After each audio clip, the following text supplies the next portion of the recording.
What is up, everybody?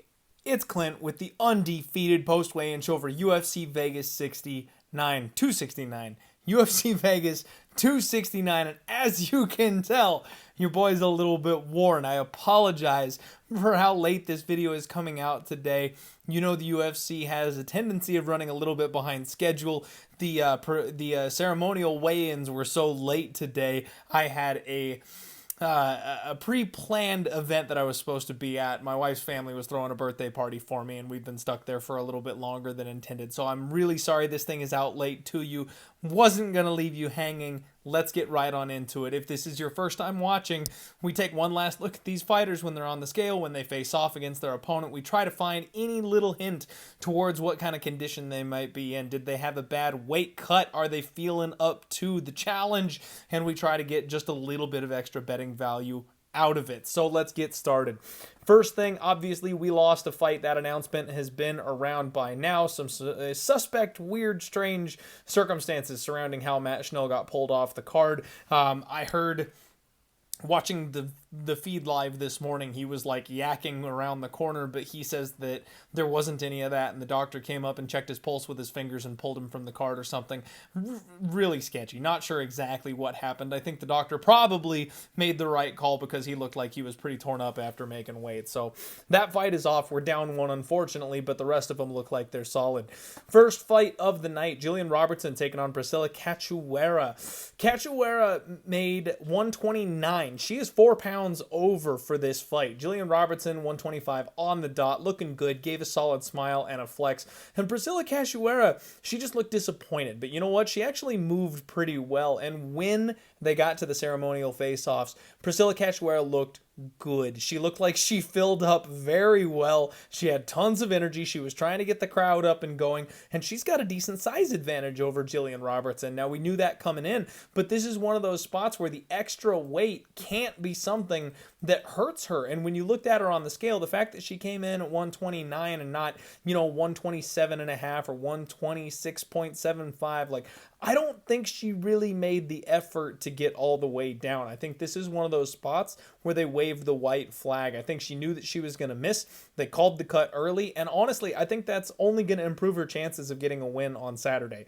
Most of you know, it makes me sad, but I did go ahead and take a shot on Priscilla Cachoeira. I took plus 320 on the underdog here in this spot, and I think the extra weight only helps her. She's going to be bigger in there. She's going to be stronger in there. She should be fresh with a great gas tank. She's never had gas tank issues, really.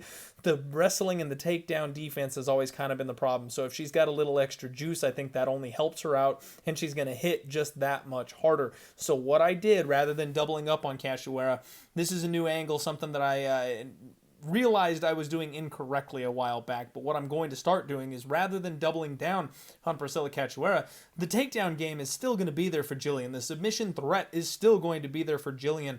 So I just took the under. I did go under 2.5. I got minus 140 on it, I want to say, so a little bit chalky, but not quite as bad as that minus 165 when we talked about it on the total takedown. I do have 2.8 units now on the under 2.5. I'm going to be rooting for violence on this one and hoping that it's Priscilla being the one getting the knockout so I can cash both of those bets on Saturday. Randy Costa taking on Tony Kelly. Costa came in at 134.5. Tony Kelly 136. Now, Randy Costa, always smiling and happy, looked in great shape, moved well. He's good to go. Tony Kelly, very quick weigh-in. He had the crazy eyes thing going on, which y'all know I actually kind of like when people are a little psycho on the scale on weigh-in day. No issues from Tony Kelly. The one thing I do want to mention that's not weigh-in related is that apparently Tony Kelly, because he has such an aversion to wearing a mask, drove his ass from Louisiana to Vegas rather than flying so he could avoid the COVID restrictions. Now, this is not a commentary on COVID, on your beliefs, on what's right, on what's wrong, anything like that. The fact that this man got in a car and drove 23 hours rather than flying to avoid this thing, that can't be good. Now, if that's going to impact his performance tomorrow remains to be seen, but that's a bit of a red flag to me because the travel weighs on these fighters. It always does. It can't not have an effect on you. And something like a 5 or 6 hour flight when compared to a 23-hour car ride, you got to think that there is some kind of a difference there. Now, when these guys faced off, Costa looked a lot taller than Kelly, but Kelly was barefoot, so keep that in mind. They're much more sized up correctly than you would think based on the face-off. So this is a complete stay away for me. I think Costa wins the fight. I've said it all week. He's the rightful favorite in my opinion. He's the star. He's got the higher ceiling. I think this kid's going to be something, but I can't trust him at this price tag against a guy who doesn't go away. So I'm picking Costa, but I'm not betting this one. Ryan Hall taking on Derek Minner. Hall came in at 145.5. Derek Minner 146. Now Hall looked very unamused. Classic Hall. He didn't have any problems on the scales. This guy's not usually somebody that has any issues.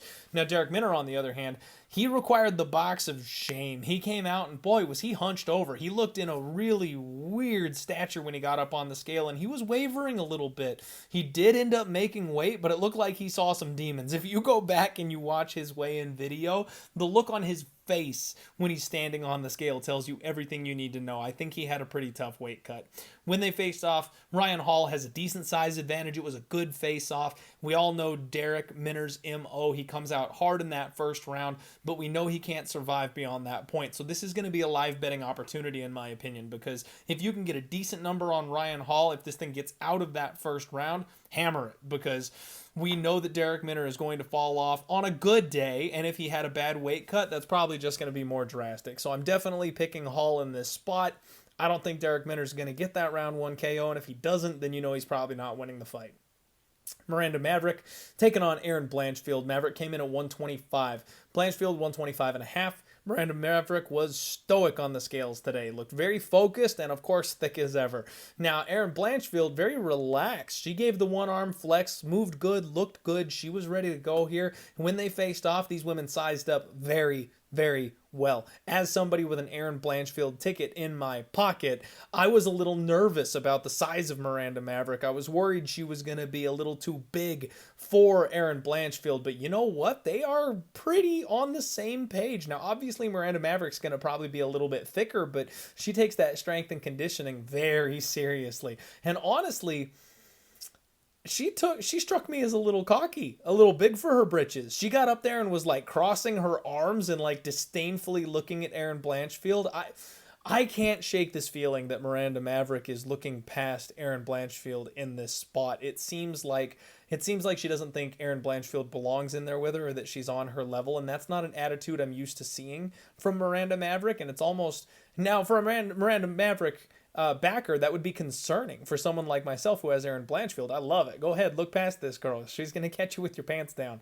So I'm on Erin Blanchfield. The size up makes me feel a whole lot better. So if I wasn't on Erin Blanchfield, I definitely probably would have the courage to go ahead and pull the trigger at this point, because the size was the big scare in my opinion.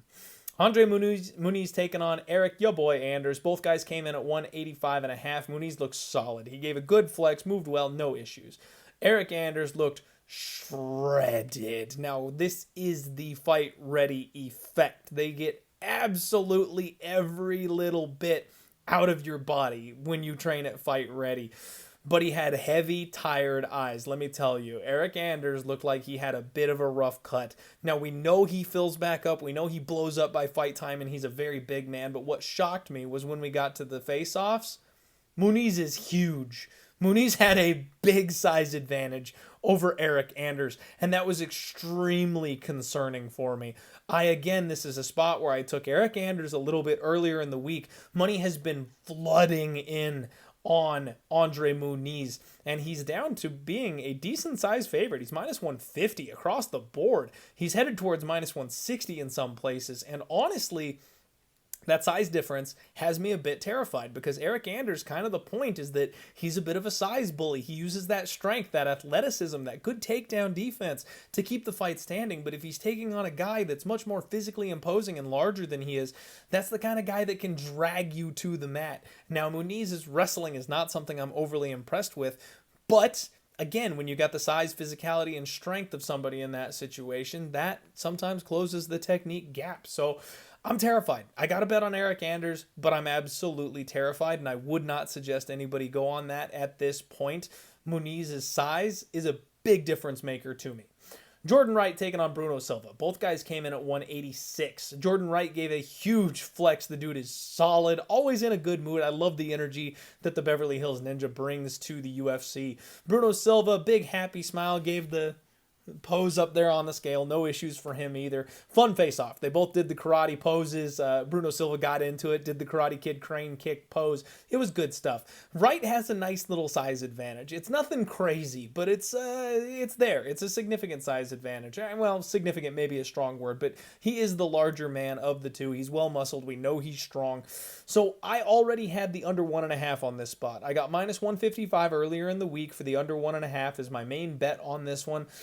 The longer this week went on, this is one of those hair on the back of your neck gambler's intuition type of situations. I've got this crazy feeling that Jordan Wright pulls this off. I don't know why, but I do. So I went ahead and I pulled the trigger on the underdog. Jordan Wright plus 290, I believe, is what I got. And I took a half unit stab at Jordan Wright by submission at 10-1. What we see from Bruno Silva is that he does not have great takedown defense and he gives up his back constantly. Now, Jordan Wright is a glass cannon, but what he does have is finishing offensive power. He can knock people down, which Bruno Silva's been tough, relatively durable. That's going to lead towards a club and sub opportunity. If he gets rocked and cracked and drops to his back, he's going to turn, and that's going to give Jordan Wright the opportunity to sink in that rear naked choke. And if Jordan Wright is smart, he's going to grapple in this spot anyway, because he's not going to want to stand with somebody that has the power of a Bruno Silva. So I think the path to victory is there, and I think that 10-1 number is stupid. But I couldn't just play the sub at 10-1 because if Jordan Wright were to knock out Bruno Silva, well, I don't want to be stuck without a winning ticket because I only backed the crazy 10-1 sub, so I did both. 1 unit on Jordan Wright, half unit on the sub, got the under 1.5 minus 155. As long as Bruno Silva ends this thing early, it'll be a slight loss. If Jordan Wright ends it, period, I'm looking good. If Jordan Wright subs him in round 1, this will be glorious. Augusto Sakai taking on Tuivasa, heavyweight time. Sakai came in at 263.5, Tuivasa 264. Now we know these are your classic heavyweights, the big old flabby boys, both of them. They look good, they look normal, nothing really to glean from the way these guys look on the scale. Respectful face-off. Tuivasa, much thicker. Augusto Sakai, height and reach advantage. You know that, coming into this thing. No surprises here. I did pull the trigger on Augusto Sakai. I got minus 110, and I put 2.2 units on him. This was one that's been bugging me since Monday. I feel like these guys are classes apart. I think that Tuivasa is a fan-friendly flash in the pan, and if you give him lower-level opponents, he's going to get them out of there. He's going to be exciting. He'll do the shoey. It's all good. But Augusto Sakai is the one with the skill advantage. Augusto Sakai is the one who has the fight IQ, the thought process, the footwork, the game. And I think over the course of a 15-minute fight, he's going to be able to pick apart Tuivasa. As long as he doesn't engage in a brawl, he should win this thing. So I've got the over 1.5 at minus 135 from earlier in the week. That was my main play, my first play that I pulled the trigger on for this fight. And then over the course of the week, as I kept thinking about it, Augusto Sakai's got to be the side. I went ahead and pulled the trigger on him, and I haven't done it because I've got a ridiculous amount of action. Let me just tell you, folks, bankroll management is out the window at UFC 269. It's the biggest ending card of the year, and I apparently just can't seem to help myself. So buckle in, because it's going to be a bumpy ride on Saturday. But yeah, I went ahead and pulled the trigger on both Sakai and Tuivasa. I lean Augusto Sakai by decision. That's plus 300. I don't need to double up on this action any further than I have, but that was the prop that I was going to take. And if I do a Hail Mary parlay, it's probably going to find its way in there. Pedro Munhoz, Dominick Cruz. Munhoz came in at 135.5. Dominick Cruz came in at 135 on the dot. Now, no issues whatsoever for Pedro Munhoz. Good, solid flex. Business as usual. Smiling, having a good time. High energy. Dominick Cruz, on the other hand, this guy had veins popping out of every part of his body, but boy, did he look rough. Let me tell you, he looked like he had a hard time getting to that scale. He did get it done. He did make the weight, but he did not look happy about it. Now, when they faced off, both guys were bouncing around like they are ready to go. This is going to be one hell of a fun fight. They size up decently well. I actually thought Dominick Cruz was going to have a much more significant height and reach advantage in this spot. We know he's got the reach, but he's not that much bigger. I thought he was going to be a whole hell of a lot bigger. And one thing I did notice is that Pedro Munhoz he's like Volkanovski, where he's just got that redonkulous head on him. Like his head is much bigger than it should be on his body, which is probably why he never gets knocked out. But I did pull the trigger on Pedro Munhoz. This is another spot, just like Augusto Sakai, where I've been staring at it since Monday, and I've been saying, this is the side, this is the side, this is the side.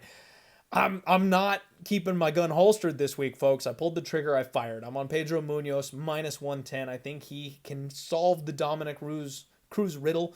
I think he'll attack with those leg kicks. He'll chop him down. He'll eliminate that movement. And once Dom can't move the way he wants to, he'll be sitting duck for those big power winging hooks. Josh Emmett taking on Dan Ige. Emmett at 145 and a half. Dan Ige 146. Josh Emmett, say it with me, folks, is shredded. I don't have any idea how this man makes 145 pounds. He looked tired, but he looked fine. He has not done this for a while. He's been away for a bit, so we got to cut him a little bit of slack in that area. It's his first weight cut in a bit. Dan Ige, super fast weigh-in. Honestly, he looked a little uncomfortable. It was weird. Like, he got on and got off super quick. Didn't look great, but he got out of there quickly before I could really get too much of a read on him. This was an intense face-off. These guys are the exact same height. The difference is the thickness of Josh Emmett. The size of this man's torso and back, I don't know how he does it. That's where all that power comes from. I have not pulled the trigger on Josh Emmett. Most of that is because I have so much action on the card already that I don't necessarily feel like I need it at this stage. The other part of that is I'm a little spooked by this market move. You know, we've got Dan Ige opened up plus 175. He's all the way down to plus 130 now. I mean, there's a spot where Josh Emmett can be had for minus 145. I didn't think that the number would sink this low, but I'm going to wait. I'm just going to wait because, guys, if I wake up in the morning and it's minus 120, that's when you bet Josh Emmett. Stand in front of the market move, tell them they're all wrong, but take the lowest number possible. It keeps going down. So I'm going to keep waiting. I mean, hell, if I have to lock the bet in right before they walk out because I get a pick 'em, I'll do it. Like, if I'm having a winning night and Josh Emmett is anywhere in the ballpark of minus 140, you know I'm pulling that trigger before that fight starts. So I still like the Josh Emmett side. I'm a little worried about the number. I haven't pulled the trigger yet. I don't know that I'll get there. But if the first couple bets of the evening go anywhere decently well, if I'm running even by this point in the card, I'll probably toss on Josh Emmett. Julianna Paiva taking on Sean O'Malley. Both men came in at 135 and a half. Julianna Paiva looked solid, folks. He looked really good on the scales. Those cheekbones, though. This kid's got high cheekbones, and you can see those things pop out every time he cuts weight. Not a problem. That's just how his face works. Sean O'Malley, tall and string beanie. Classic O'Malley. He looks the same as ever. Good shape, ripped up. This was a good face-off. I'll be honest. I'm expecting fireworks here. Sean O'Malley, I know he's the cool, calm, and collected guy. I know that's the part that he plays. But honestly, I think people have gotten under his skin. I think that he's finally starting to believe his own hype and wanting to shut some people up instead of just blowing all this stuff off. He was talking to Julianna Paiva. He was trying to get into his head. And let me tell you, Paiva was not budging. I know there's a language gap there with Paiva, struggling with the English and stuff like that. But he did not seem fazed whatsoever. Sean O'Malley, slightly taller. We knew that was going to be the case. I've been going back and forth on this all freaking week because I know that Sean O'Malley is really the plus side here. He's the prospect. I hate the defensive inefficiencies of Julianna Paiva. I really think that if Sean O'Malley takes his time, picks his shots like he always does, he probably clips Paiva and puts him down at some point in this fight. But I also can't argue the fact that Paiva's the more well-rounded of the two, and he's a tough guy. He will not get out of there easily. So I think there's some value on the dog here. I'm a little shell-shocked. I can't quite manage to pull the trigger on it. Plus 260 doesn't sound bad, but again, I just have so much action on the rest of the card. Do I really need to try to fade Sean O'Malley in this spot again? I don't know. So basically what's going on, folks, as you know, Pub Sports Radio here does the live stream with the companion on the fights. We do live betting and everything like that. I'm joining the boys this weekend. So I will be on Pub Sports Radio's YouTube channel live during UFC 269, jumping on at least for the main card. I'll try to get on a little bit earlier. I'll tweet it as soon as I jump on. But if nothing else, I'll be on for the main card portion of the evening. So that's where you'll be able to hear me, because I'll be on Pub Sports Radio. And if, like I said, if I'm comfortable, if I'm feeling it, if I'm up, hell, even if I'm down and I need to chase a little bit, I will let you know if I jump on Julian Paiva at that point in time. But I don't have a bet right now on this one. Kai Kara-France taking on Cody Garbrandt. Kai Kara-France came in at 125 on the dot. Cody Garbrandt 126. Kai looked in great shape. He looked solid. He's good to go. This is his home. He's used to being around here. Cody Garbrandt making the first cut to 125 looked jacked. Like, he is big at 125, folks. Let me tell you. His eyes were sunk in a little bit, if I'm being honest. Slight wobble on the scale. We know this was not an easy cut for him to make. And when they cut that little promo, they tweeted that thing out where they were like, once he made the weight for the first time, they wanted him to like shoot a little WWE style trash talking promo, tell people to tune into the fights. You could tell he needed some water. His lips were all chapped up. His face was all sucked out. He had the sunglasses on. I'm like, somebody get that man a drink. When they faced off, Kai was all amped up. He hit him with the thing. And, Cody is way bigger than Kai Kara-France. Now, I got in early on Kai Kara-France in the week. Plus 150. I liked that number. Money has just continued to flood in on Kai Kara-France. I think the speed advantage is going to be a big part of this. But I'll be honest with you guys, I don't think you should bet Kai Kara-France at plus 110. This is a spot where you're getting a former champion dropping in competition who's going to have a size advantage, who's going to have a power advantage, and now the line is not nearly juicy enough, in my opinion, to make it worth the bet. Now, if you're riding with me and you didn't quite get to the window and you want to back Kai Kara-France so you're on the train, I get it. Let's roll. But keep in mind, I got plus 150, and that's part of why I made the bet. I'm not taking it at plus 125. I'm not taking it at plus 120 or plus 115. I got plus 150, and that's really the only reason I'm riding here. I do think Kai Kara-France is going to have a speed advantage. I think his work rate is going to be higher. If he doesn't get to Cody Garbrandt's chin, I think he can keep the rate of action up and then outwork him for 15 minutes. But he's going to have to avoid the bomb, because we know Cody Garbrandt can crack. We'll see how he does at this weight class. I am on the dog, but again, I'm a little bit scared about the size difference. Geoff Neal taking on Santiago Ponzinibbio.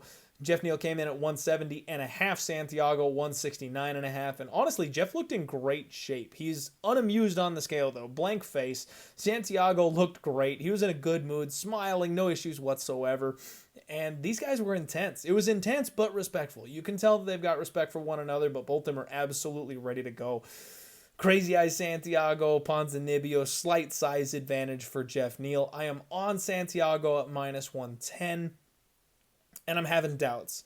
This is one where I took the narrative approach, because I don't like that Geoff Neal is getting drunk and getting pulled over for a DUI on fight week. It makes me question where he's at mentally. I did pull the trigger on Santiago, but honestly, like, looking back on it, I almost wish I had passed. This seems like the biggest pass on the card to me. Geoff Neal has a good stylistic approach here for this one. Santiago's going to bring the fight to him, and he's going to get hit, which means Geoff Neal can go to work with that power. Now, don't get me wrong, Santiago can still win this thing. And especially when you compare where they're at mentally speaking, Santiago's hunting for the belt. He's talked about going up and knocking out Kamaru Usman. He's ready for this fight. Geoff Neal, I don't know. Is he ready? Is he focused? He just got arrested? We don't really know. But can he come out here and win this thing with a big knockout punch? Absolutely, he still can do that. So, honestly, I think this fight is a complete pass. And the size of Geoff Neal and how he looked on the scales, everything kind of reinforced that to me here. And like I said, I almost wish that I had just passed on this one, but I'm already locked in on Santiago Ponzinibbio. So is what it is. We're just going to have to see where that one lands. Co-main event time, Amanda Nunes taking on Julianna Peña. Nunes came in at 134.5, Peña 135. And Amanda Nunes looked great. She's got some abs popping. She's talking about how December is her month all the time, relaxed and smiling. No issues for Amanda Nunes. She's been here before. Julianna Peña, first to the scale, almost like she wanted to make some kind of a statement today. I know that's basically her whole MO this entire week. She looked good. She gave a solid flex. She is in great shape. Much better shape, I think, than the last time we saw her. Nunes stepped in on Julianna Pena when they faced off. I think Julianna's gotten a little bit under Nunes' skin for this one. Nunes is taller, Pena is thicker. And as we talked about on the Monday show, Pena really has to grapple. She's got to make this a wrestling game if she's going to win this fight. This is a spot where I'm looking to live bet because Amanda Nunes probably ends this fight in round 1. She is the GOAT. But if she doesn't end this fight in round 1, I will be looking to jump on Julianna Pena live because the longer this fight goes, the more it plays into her advantage. If she can get Amanda Nunes sucking some wind, get her to the ground, take her down, she is going to grind her to dust. So I have some interest in Julianna Pena here, especially at this number 8-1, 6-1, wherever you can get it around the market. The other thing I'm tempted to do pre-fight, which now this is not nearly as strong because obviously it could all just go up in smoke if Amanda Nunes lands one good shot, but sprinkling on Julianna Pena's round props, because round 3 you can get like 50-1. Round 4, you can get like 60-1. Round 5, you can get like 65-1. And if she implements her game plan the way she's supposed to, she's winning by ground and pound TKO or submission in the 3rd, 4th, or 5th round when Nunes can't defend the takedowns anymore and is helpless on her back. So that's kind of the best way you can get the best number if you feel like having some kind of a shot on Julianna Pena pre-flop. It makes a little more sense to me than betting that 6-1 money line. I don't know.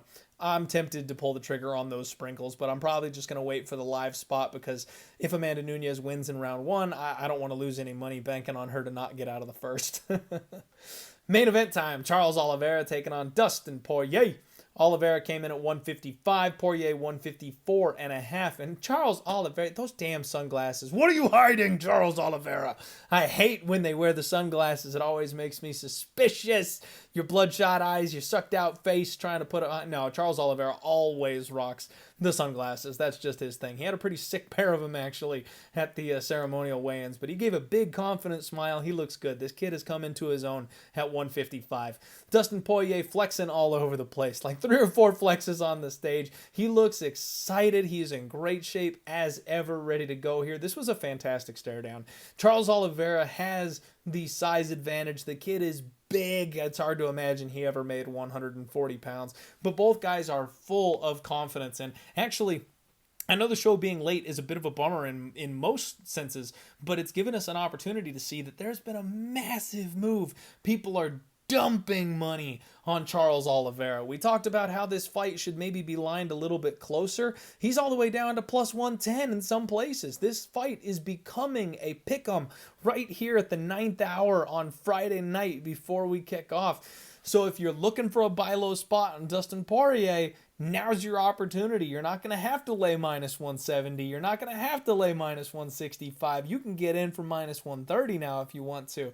That's got me spooked, folks. This is a spot where I've doubted Charles Oliveira every step of the way, and he keeps proving me wrong. I think I've only bet on him once out of his last, 5 wins or something crazy. The kid just keeps showing up. Dustin Poirier is a different animal. Dustin Poirier is a different level of competition.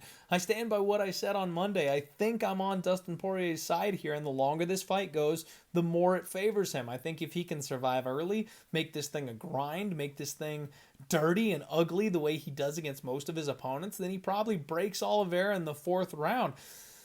But I'm not sure it's going to go down that way. Charles Oliveira might just be too damn good at this point. He's younger, he's bigger, he's longer. He's got so many natural advantages. There's a chance that Charles Oliveira does finally be the person to crack Dustin Poirier early. Maybe he gets that grappling going and Dustin has those flashbacks from Khabib. Gives up that tap, jumps the gilly, ends up on bottom. We've seen that before. There's so much going on in this fight. I do not have a bet on the main event at this point, and unless I am free rolling by this point and feel like having some last minute action live on the Pub Sports Radio stream, I don't think I'm gonna. I think this is a fight that is fun and exciting enough to stay away from. I can't argue that there was value on Charles Oliveira, especially with him being the current champion, being younger, being taller, being longer, and everything at the weigh-ins kind of reinforced that, but both guys looked good. There was nothing to take away from anybody in the main event at the weigh-ins today. So I'm just going to stand pat. There's other spots on this card. There's other bets that you can really comfortably make on this card. I don't think the main event has any good spots unless you want to take the value on the champion Charles Oliveira, in which case I don't. You could be walking right into a bear trap because I think Dustin Poirier is the uncrowned king. That's just me. That is the Undefeated post weigh-in show, folks. Tons of information here for you today. Huge card for you today. I have a crap ton of bets and action tomorrow. It's going to be a very sweaty Saturday with everything that I've got invested here on this card. So make sure you tune in. We will see you tomorrow for the live companion stream for UFC 269. Smash that like button if you haven't for me already. And hell, share this video out there for the people. Good luck. Let's roll.